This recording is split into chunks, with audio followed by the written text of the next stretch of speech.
If you're looking at making $20, $30, $50,000 in a couple of weeks wholesaling properties, one of the things you can do is drive around and look for vacant, ugly properties. Here is one I found, and here's a couple of things you can do to find the owner and work out a deal with them.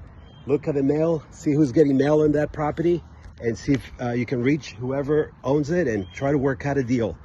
One of the other things you can do is talk to the neighbors. The neighbors know a lot more than you think, and they possibly have the owner's number, and they can recommend you as a buyer and get a great deal with the owner.